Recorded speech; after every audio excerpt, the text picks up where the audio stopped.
but like, where would you rank this fight out of your top 3 to 5 of all the boxing fights you've called, you've experienced, you've watched? In terms of the magnitude of the magnitude, fight? yeah. I mean, of the fights that I've called ringside, it might turn out to be number 1. I've done Pacquiao fights, I've done Mayweather fights, I've done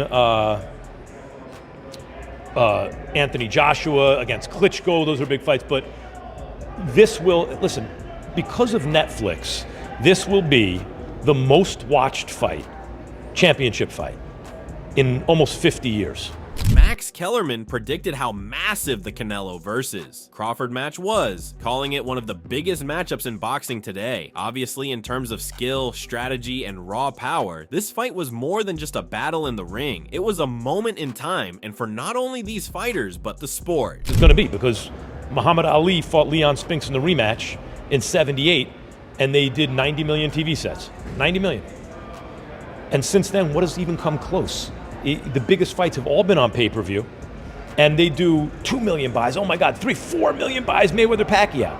As I keep saying, if 5 people per TV set watch, that's 20 million people. This is gonna do multiples of that. So, so when you look at it from like a commercial point of view, it'll easily be the biggest boxing event I've ever covered. Terence Crawford's strength coach has made a serious note about Canelo Alvarez. His punching power is real, and it is scary. Whatever fight, Canelo brings a dangerous threat to the octagon or ring and is always capable of changing the fight at any moment with one offensive movement. Listen, I get a lot of texts asking how I'm doing, how camp is going, so I figured I could just put it up in one post. So I'm in the mountains. This dude's about to beat the brakes off Canelo and be the greatest boxer of all time, and I get to play a part in it.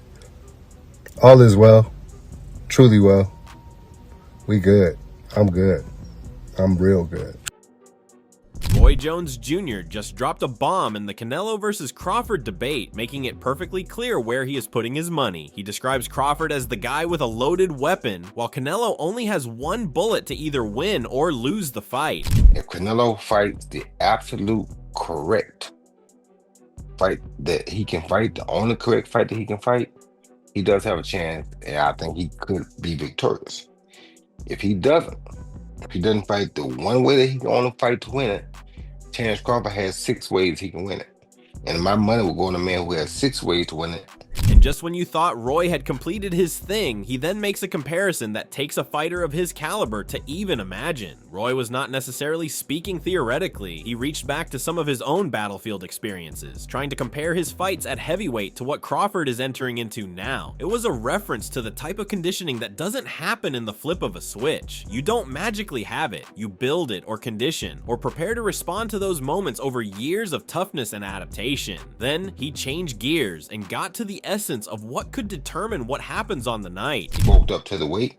He's been dealing with super middles and light heavyweights in training. If you can deal with him in training, you can deal with him in the fight. So the weight should not even be an issue.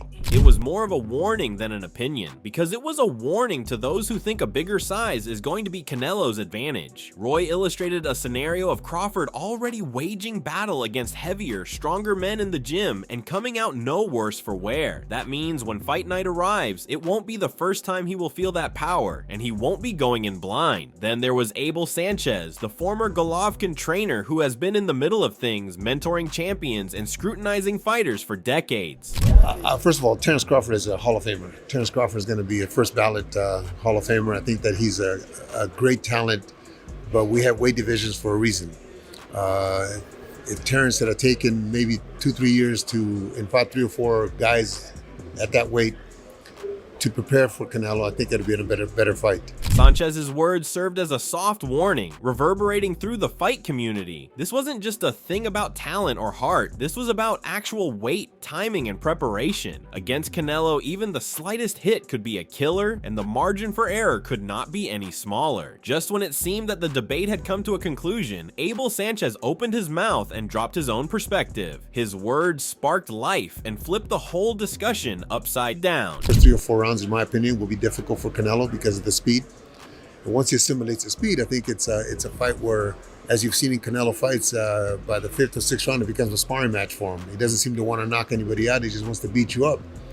So I think that the strength and the size of Canelo will take its toll on Terence in the middle of the fight, and I think Canelo cruises onto a victory. Sanchez's perspective hit like a well-timed counterpunch, challenging how fans were picturing the fight. It wasn't just a matter of who throws or who lands faster. It was about the grind, the pacing, the understanding of when the cadence changes, and the way that a fight could change could be more unpredictable than many might think. Sanchez created the impression that just simple boxing skills weren't enough to get away from the ferocious pressure Canelo can put forth. The insinuation couldn't have been clearer. This fight was likely to be an attritional war of skill and pressure. However, Abel Sanchez was not finished painting the picture. He had one final thought that could potentially alter the perception of this particular matchup. Well, Crawford is used to fighting trucks. He's fighting a semi-truck. He's fighting a big truck now. A big truck that is not so much him hitting with a good shot, is like a perfect shot on the chin. It's just him wearing you down with his size and with the Canelo likes to punch in the arms like my guys do in my gym. He spent some time in my gym, so I'm sure he picked it up there. But once he starts hitting him, it doesn't necessarily on the chin, just hitting him and hitting him, he'll wear him down. And if he wears him down, Terence putting the weight on that he's put on may not be the fastest, may not be the strongest at that weight. He had difficulties with the 154-pound champion that he beat. So at 168, he's fighting a guy that's been tested against the big names in that division. His follow-up felt less like casual talk and more like a final warning. Sanchez was analyzing the fight, not as a fan, but as a strategist who understands the ability of larger, faster, and stronger fighters to simply wear down and defeat a fighter with pure skill. He also pointed out instances where Crawford's speed and skill would wane under the grind of the Canelo style. And as if the case against Crawford wasn't troubling enough already, Abel Sanchez had one more card to lay down. Yes, he lost against Bivol, but Bivol couldn't really hurt him with any shots. He hit him with a lot of shots. He fought my guy twice and did very well with my guy. He was a big puncher. He's beaten a lot of very good light heavy, super middleweights and in his time in the last 3 or 4 fights. So I just find it difficult to believe that Crawford can hurt him. Sanchez's words carried the calm certainty of someone who has studied both men beyond the highlight reels. He wasn't talking about empty knockouts and one-punch theatrics. He was referring to physical power and toughness that punishes an opponent. However, Roy Jones Jr. did not agree that it cut against the grain. He teased that Crawford might be pulling off the impossible that so many are predicting. He is, and not only to mention is he the guy that can, he's already done it. How many 2 or 3 division undisputed champions have we ever had besides Usyk is a 2 division undisputed champ? This dude is a 3 division undisputed champ already, and if he win this, he'll be a 4 division undisputed champ. We may never see that again. From Roy's perspective, this wasn't just another big name matchup. It was a rare shot at rewriting the sport's limits. Roy was not persuaded by the typical arguments about size or weight classes. He was interested in Crawford's skill set and mentality. In his opinion, those things allow him to penetrate Canelo's defense, where others have not. Then Roy Jones Jr. took the conversation even further, clearly going to the heart of the debate. See, people don't like to celebrate the reality when it's happening. They'll wait or wait till the person dead and they talk about it. This man is the only 3 division undisputed champion that boxing has ever had. And we're asking, are we wondering, can he step up to a task? Really? Do you know who we're talking about?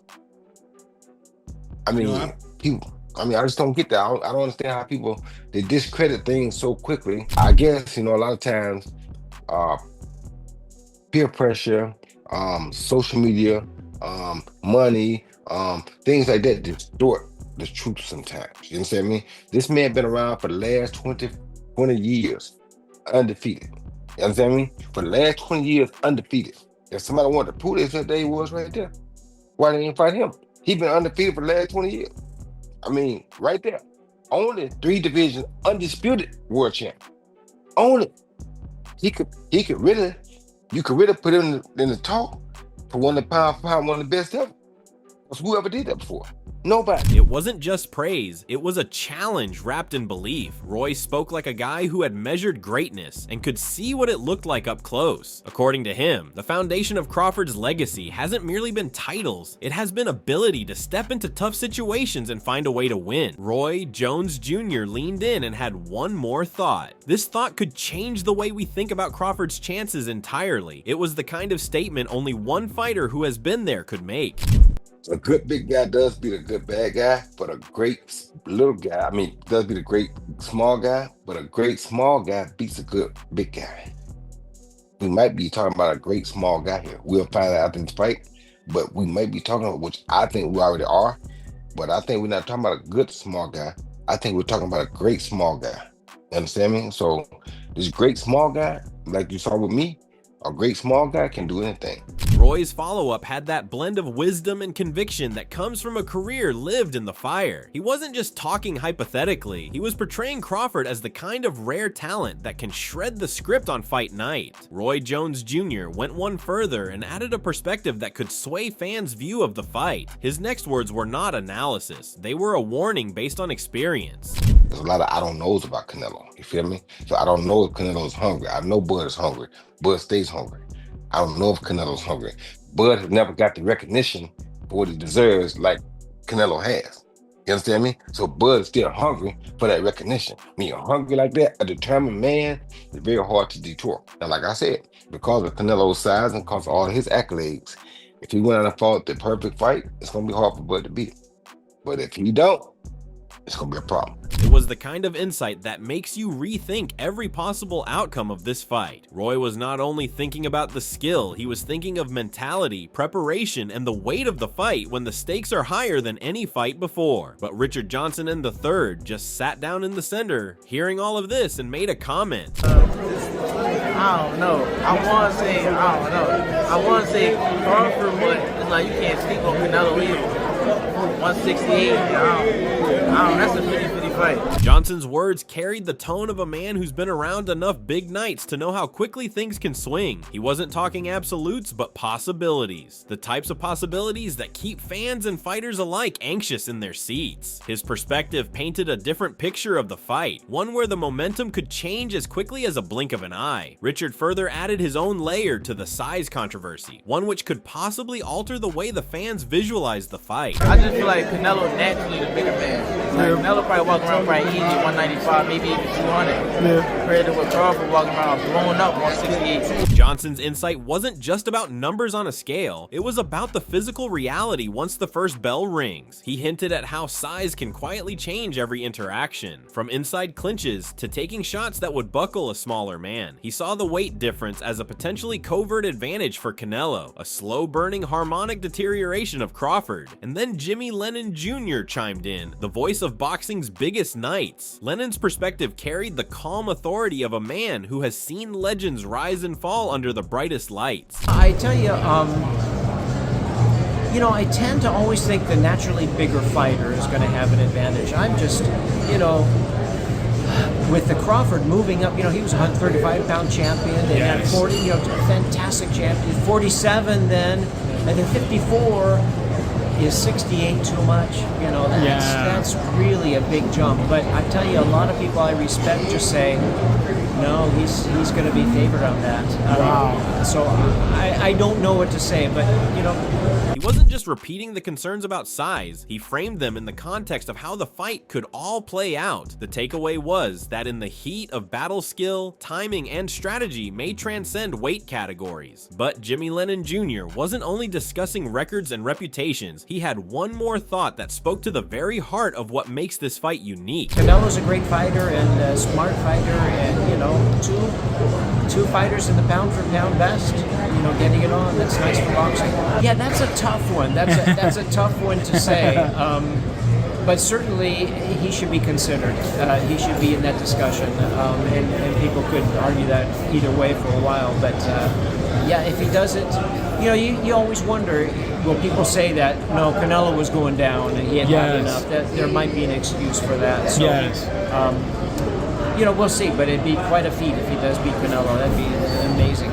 As his prediction lingered, Sean Porter entered the conversation, and his statements didn't just add to the debate, they turned up the heat and pushed the angst to a new level. I'm going to say this, and it didn't take me going to camp to say this. This is my first time saying this. I will more than likely expound on this the week of the fight, probably night before. I think Crawford's going to get the job done. I am officially picking Crawford to win this fight. It is still 50-50, but obviously... he says that till he goes to Canelo. I'm obviously going to say that this is a 60-40 fight, and I have Crawford winning this fight. Crawford's gonna win this fight doing something that nobody's done to Canelo. And then Sean Zittel came into the discussion, ready to differentiate whether or not this fight will be an indication of how it will truly develop. What he was going to suggest next was going to alter how fans would picture Crawford's victory. Crawford's going to win this fight. He'll surprise people in the fashion he does it in. Because a lot of people picking Crawford, they think foot speed and turn Canelo all night. And I'm like, nah, he's born victor? No, it's just he's definitely a lot better than the guys of the last couple years who have tried to beat Canelo that way, Billy Joe, Caleb. But even though he's better than them, it didn't that game plan, it just didn't work. So it's not gonna look like that if Crawford pulls this off. It's gonna look different than that, to your point. Yeah. Zittel's take wasn't about repeating the same strategies we've already seen fail. It was about finding the cracks no one else has been able to touch. He painted a vision of a fight where Crawford can adapt, not just his speed, which will ultimately be the determining factor. It suggested adjustments in fight, some changes of pace, and instances that will cause Canelo to be reactive instead of setting the pace. His take painted Canelo as a man who has traveled this road far too many times to be bothered. What he revealed next gave an even snapshot of the preparation and mindset going into this fight.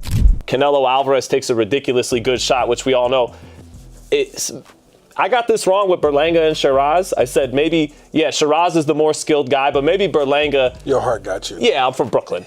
But maybe Berlanga being the natural 68 and supposed to be the harder puncher, maybe that offsets the skill advantage for Shiraz. Didn't work out. But maybe to Virgil's point, and even Amir, who's picking Crawford, conceded this, maybe that edge and IQ and overall skill of Crawford is just going to be negated by a much more significant advantage in punching power and taking power. When these voices come together, legends, trainers, insiders, one thing is very clear. This isn't just another fight. This is an intersection of skill, power, history, and hunger. Canelo enters as the proven champion, the man that has been here many, many times before. Crawford walks in as the smaller man, but with the larger dream, searching for a moment that could solidify his name among the greatest ever. The stage is set, the tension is palpable, and however this turns out, we can be sure this fight will have boxing talking for a long time. Crawford has all the tools to make this a lot more competitive than many expect. His versatility, ring IQ, and mentality puts him in a real position to shock the world. But going into this fight, Canelo's experience and size are obstacles no one enjoys dealing with, and if he is able to find his rhythm early, it could be a long night for Bud. This feels like one of those rare matchups where each second counts, and one mistake could change everything. What do you think? Will Crawford's hunger outweigh Canelo's experience? Can the smaller man break down the bigger champion over 12 rounds? Or will Canelo's power and patience chip away at Crawford until the final bell? And if Crawford does pull it off, where does that leave him in your all-time rankings? Let us know in the comments below, and don't forget to subscribe to our channel and check back for more videos like this.